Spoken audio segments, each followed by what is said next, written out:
अभी जब हमारा जो भी वेडिंग असाइनमेंट है, तो अभी तक हमने डिस्कस किया कि हमने स्टार्टिंग में जब हमको इंक्वायरी आई तभी हमने कम्युनिकेट किया उनके साथ, ठीक है।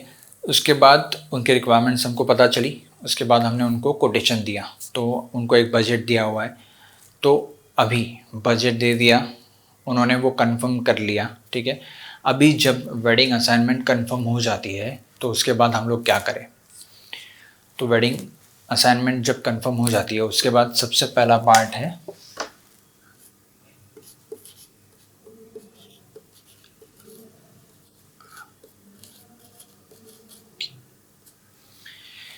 तो सबसे पहले तो एक अच्छी सी टीम हायर करनी है, क्योंकि बहुत बार ऐसा होता है ना कि जब आप फ्रीलांसिंग में काम कर रहे हो, एज ए फ्रीलांसर आप काम कर रहे हो, तो जो आपकी टीम होती है वो भी फ्रीलांसर ही होती है, ठीक है। अगर कोई अच्छे काम करने वाले होंगे तो हो सकता है वो लोग पहले ही बुकड हो जाए, तो उससे बेटर है कि जैसे ही आपका जो काम है कंफर्म हो जाए, तो सबसे पहले आपको ये देखना है कि आपकी जो टीम है वो प्रॉपर होनी चाहिए, एक्सपीरियंस होनी चाहिए। बहुत बार ऐसा होता है कि आप किसी को भी बुक कर देते हो सकता है वो कोई अगर 12,000 ले रहा है या फिर 15,000 ले रहा है, तो वो आपको ज़्यादा लगता है, तो इसके लिए आप ऐसे को बुक करते हो जो 10 या 8,000 ले रहा है। तो हो सकता है कि उसका काम अच्छा ना हो, इसलिए वो कम प्राइस में काम कर रहा है। तो इसके लिए आपको देखना है कि प्राइस एक बार ज़्यादा हो तो एक बार चलेगा, बट काम में कॉम्प्रोमाइज़ होना नहीं चाहिए। इस बात का ध्यान रखो, क्योंकि बहुत बार ऐसे होता है कि हाँ ठीक है, इसको काम आ रहा है, इसके पास लेंस है, कैमरा है, ये काम कर देगा, इससे काम हो जाएगा। बट फिर ये आपकी रिस्पॉन्सिबिलिटी आ जाती है कि जब वेडिंग होगा तो आपको उस पर ध्यान रखना पड़ेगा, क्योंकि जब आपका पर्सनल काम हो तो आप खुद मैनेज कर रहे हो सारी चीज़ें, ठीक है। तो मैनेज कर रहे हो तो आपको इस तरह से हायर करना है किसी भी चीज़ को। अभी जैसे फॉर एग्जांपल कोई कैंडिड फोटोग्राफ़र है, तो कैंडिड फोटोग्राफ़र का काम क्या होता है, उसको या तो वेडिंग रिचुअल्स में जो कैंडिड शॉट्स है वो उसको शूट करने हैं, उसके बाद जो कपल के पोर्ट्रेट्स है वो उनको शूट करने हैं। तो ये चीज़ मुझे देखनी नहीं पड़नी चाहिए, अगर मेरा काम है तो मुझे वो चीज़ देखनी नहीं पड़नी चाहिए। He should do his work properly, मेरे बोले बिना भी।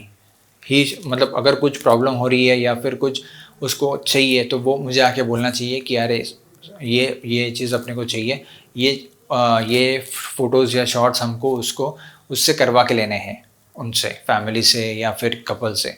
तो वो चीज़ उसने मुझे आके बोलनी चाहिए। ऐसा होना चाहिए कोई भी एक कोई भी टीम मेंबर ऐसा होना चाहिए कि वो खुद रिस्पॉन्सिबिलिटी ले उसके काम की। अगर सिनेमाटोग्राफर है तो he should take his work का रिस्पॉन्सिबिलिटी और फिर उस तरह से काम करना चाहिए।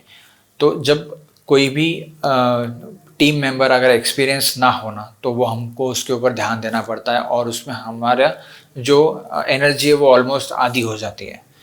एंड आपको तो पता है कि वेडिंग जो है, वेडिंग जब हो रहा है तो वेडिंग में बहुत सारी चीज़ें होती है, बहुत सारा मैस होता है, बहुत सारी चीज़ों को क्विकली मैनेज करना पड़ता है। अगर कुछ प्रॉब्लम हो रही है, कहाँ पे लेट हो रहा है, तो ये सारी चीज़ें मैनेज करनी पड़ती है।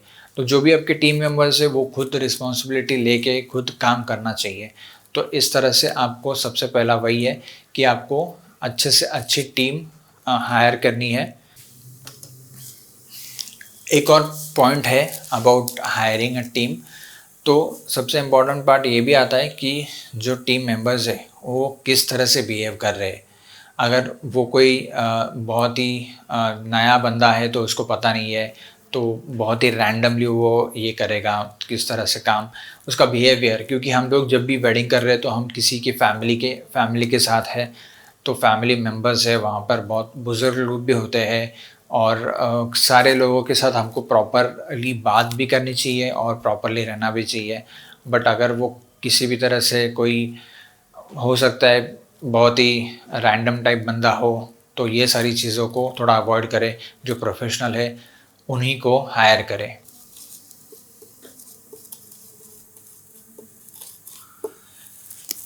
डिस्कशन करना बहुत ज़रूरी है आपके टीम के साथ। आपके टीम को जो भी वेडिंग जो भी है, तो वेडिंग के बारे में आपको टीम को बताना है कि वेडिंग में क्या क्या चीज़ें होने वाली है, कितने दिन का वेडिंग है, क्या इवेंट्स है, किस तरह से उनको मतलब शूट करना है। या फिर अभी फॉर एग्ज़ाम्पल मेरा काम है तो मैंने कहीं ना कहीं, अगर वो कोई भी एक वेडिंग है, जैसे फॉर एग्ज़ाम्पल एक हम लोग बोल सकते हैं एक मारवाड़ी वेडिंग है, तो मारवाड़ी वेडिंग में क्या चीज़ें होती है, रिचुअल्स क्या होते हैं, उसको किस तरह से शूट करें। मैंने वो वेडिंग और उस कपल को किस तरह से इमेजिन किया हुआ है कि मेरा काम होने के बाद मुझे वो ऐसा वीडियो चाहिए।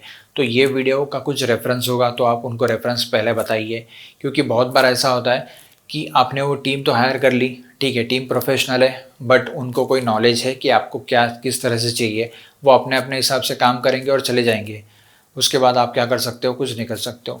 सो बेटर कि आप पहले उस टीम के साथ डिस्कस करो, उनको बताओ कि मेरे ये रेफरेंसेस है, अगर कोई फोटोग्राफर है तो उसको बताओ कि मेरे ये सारे रेफरेंसेस है, तो ये रेफरेंसेस इस तरह से मुझे उनका शूट चाहिए। और ये रेफरेंसेस आप क्लाइंट से भी पहले लो कि अगर क्लाइंट को कुछ रिक्वायरमेंट है, उनका कुछ रेफरेंस है, उन्होंने अगर कहीं पर कुछ वीडियो देखा है, उनको वो पसंद है तो उस तरह से उनको चाहिए।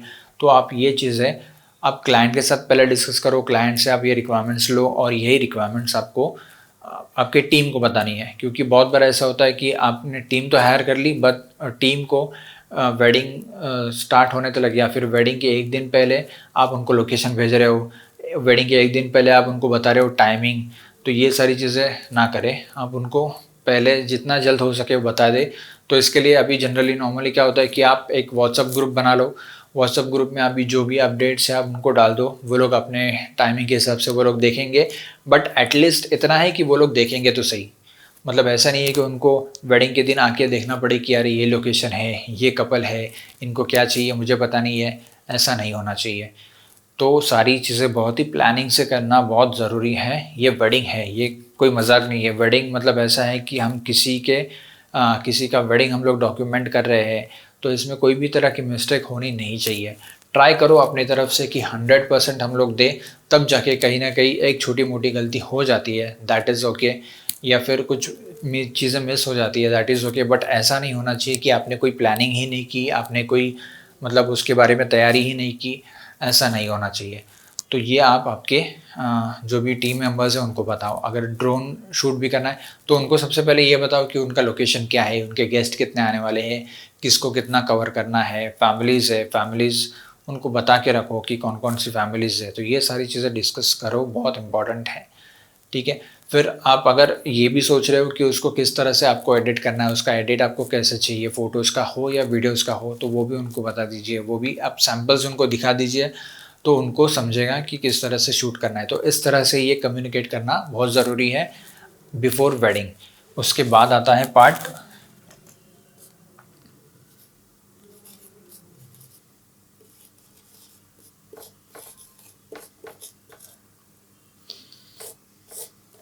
About looks of team. तो हमारा टीम वहाँ पर जब प्रेजेंट होता है तो वो किस तरह से हो रहा है।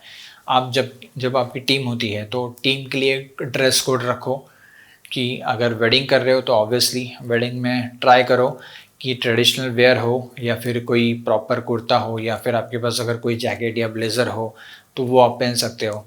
ट्राई करो कि एक सेम ड्रेस कोड या ड्रेस कलर आप मतलब सब सारे टीम के लिए सिंगल एक कलर हो, ताकि उनको भी पता चले कि हमारे पास मतलब हमारी जो टीम है वो कौन है। तो ये एक चीज़ हो सकती है। अगर आपकी कंपनी है या फिर आपका फर्म है तो आप एक कॉमन ड्रेस रखते हो विथ योर लोगो, ड्रेस रख सकते हो विथ योर लोगो और समथिंग, लोगो या जैसे कंपनी का या फर्म का नाम हो वैसे आप रख सकते हो। तो ये भी बहुत ज़रूरी है। इसका एक इम्पॉर्टेंट रीज़न ये है कि जब हम लोग शूट कर रहे हैं तो ऑब्वियसली अगर हमने देखा डेस्टिनेशन वेडिंग हो तो इसमें क्या होता है ना कि बहुत हमारी टीम वैसी बड़ी बन जाती है क्योंकि काम बड़ा है।